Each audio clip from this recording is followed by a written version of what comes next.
Question numéro 22. Est-ce que je dois méditer pour pratiquer le yoga? Est-ce que je dois méditer pour pratiquer le yoga? La réponse est non.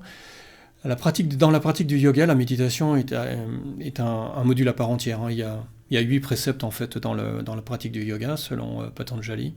La méditation est le 7e de ces préceptes. Mais ce que vous faites habituellement en salle, c'est généralement le 3e précepte, c'est qu'on appelle la pratique des postures, les asanas, auquel on va associer en fait la prise de contrôle de la respiration, qu'on appelle pranayama, et on y associe encore 2 autres préceptes avec un petit peu plus d'expérience. Donc la méditation fait partie en fait du schéma du yoga, du chemin que l'on prend quand on rentre dans le yoga. Mais commencer par ça, c'est à mon sens une erreur. C'est pas si facile que ça de méditer. Et vous risquez de vous dire, mais je n'ai pas compris ce qu'il fallait faire, j'ai rien fait. Enfin, j'ai perçu la méditation comme inutile. Donc ne commencez pas par la méditation en tout cas. Et il n'y a pas d'exigence de méditation par rapport à ça. Question numéro 23. Combien coûte un cours de yoga en moyenne? Alors si vous pratiquez à Paris, les cours peuvent être relativement élevés. C'est sûrement entre 20 et 30 euros, je pense, la séance. Bien sûr, ça chute énormément dès que vous êtes en province. Dans les grandes villes, on doit être entre 10 et 20 euros.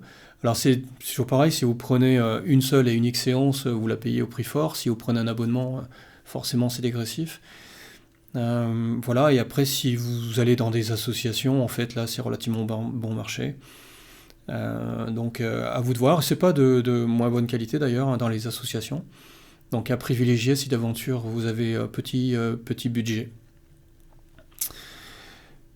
Voilà, et si le yoga est cher, c'est tout simplement parce que les locaux sont chers. Alors j'en sais quelque chose. Et on a besoin de surface en fait quand on pratique le yoga, c'est-à-dire on a besoin à peu près de 4 mètres carrés par personne, par participant. Et donc la salle est vite pleine. Est vite pleine. Ou alors il faut qu'elle soit grande et donc elles sont vite chères. Et ramener à la personne, la location d'une salle coûte cher. Voilà. C'est pas tant le prof de yoga qui vous coûte cher, c'est souvent la salle. Question numéro 24. Puis-je pratiquer le yoga si j'ai des problèmes de dos? Alors oui, mais ça dépend de la nature de vos problèmes. Donc c'est pas à moi de répondre à cette question. Mais globalement, quand on a des problèmes de dos, il faut savoir où est-ce qu'on en est. Est-ce qu'on a déjà des lésions qui sont graves ou pas? Et ça, c'est le médecin qui va vous dire. Le médecin ou le kiné qui va vous dire allez faire un peu de yoga, ça vous fera du bien. Ou surtout ne faites pas parce que vous êtes déjà à un stade trop avancé et risquez de vous faire mal. Donc, à valider par un professionnel de santé au préalable. Question numéro 25. Le yoga est-il efficace pour réduire le stress? Oui, bien évidemment. Ça fait même partie des très grandes fonctions. Ça, pour le coup, c'est immédiat. Hein, donc, même si vous êtes quelqu'un de hyper stressé, hyper dynamique, dans une séance de yoga, vous allez de toute façon décompresser et vous allez le ressentir immédiatement. Question 26. Comment savoir si je fais les pauses correctement? Alors, il y a plusieurs réponses possibles ici, en fait. Tout d'abord, quand vous êtes en présentiel dans une salle, un studio, vous avez un prof pour ça. Le prof, il le voit tout de suite si vous vous mettez dans une posture qui peut vous mettre un tant soit peu en danger. Donc il est là pour vous corriger. Mais souvent, la posture, quand on rentre dans la posture, on prend du temps pour rentrer dans la posture et chaque placement est parfaitement indiqué. Le placement des mains, le placement des épaules, la torsion sur le corps, le ventre, le bassin, les jambes. Donc on fait rarement quelque chose de complètement dingue.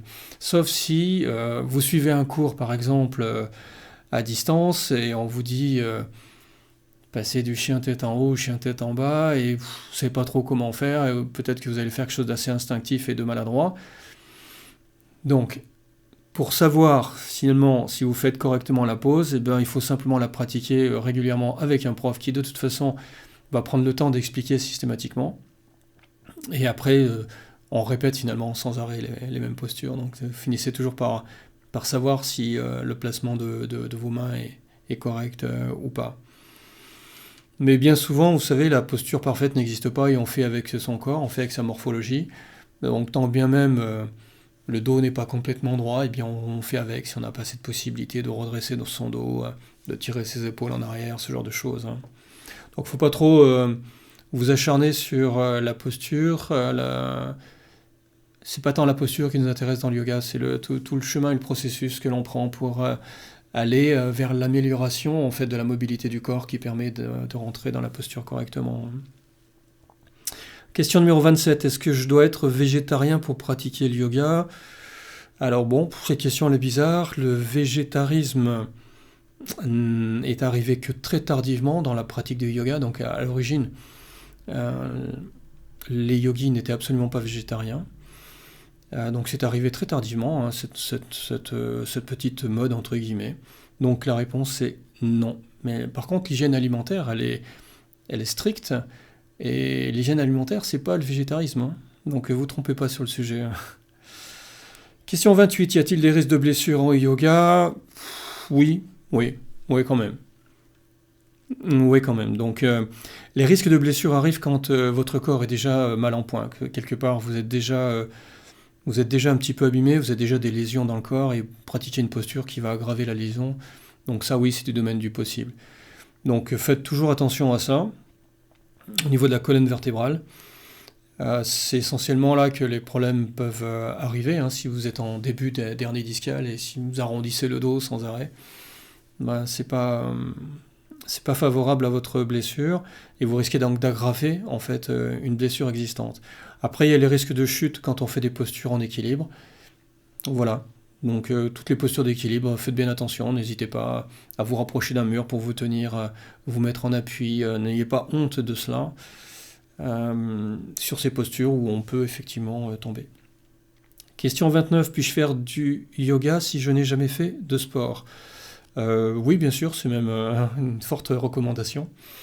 C'est une forte recommandation. Voilà, et pour le coup, ça vous apportera plein de belles choses, c'est évident. Donc ça en vaut vraiment la peine. Ouais. Question 30. Le yoga est-il adapté aux enfants? Alors, le yoga s'adapte très bien. Il s'adapte très bien à la fois à votre morphologie, à votre mobilité, à votre âge. Et donc pour les enfants, effectivement, on y trouve son compte aussi. Alors pour les enfants, sachez que les enfants sont relativement souples, hein, et ils sont bien plus souples que nous en général. Pour autant, quand ils pratiquent des postures d'équilibre, ils découvrent qu'ils n'y arrivent pas en fait. Hein, les enfants, qu'ils aient entre 10 et, allez, on va dire jusqu'à 20 ans, même si à 20 ans on considère qu'on est un adulte, mais à 20 ans, les jeunes qui ont 20 ans, ils sont dans les salles de yoga très à l'aise, donc parfois ils font un petit peu les coqs, ils font un peu les malins. Et quand on arrive sur les postures d'équilibre, les vieux ils tiennent l'équilibre et puis les jeunes ils tiennent pas l'équilibre. Donc ça c'est qu'un problème de concentration, c'est quelque chose qui s'apprend. Et donc c'est parfaitement adapté pour les enfants, et surtout les enfants qui sont un peu hyperactifs, ça se mobilise leur attention à un moment donné sur leur corps, la posture, voilà. Et donc c'est franchement parfaitement adapté aux enfants. Voilà, je m'arrête là pour l'instant.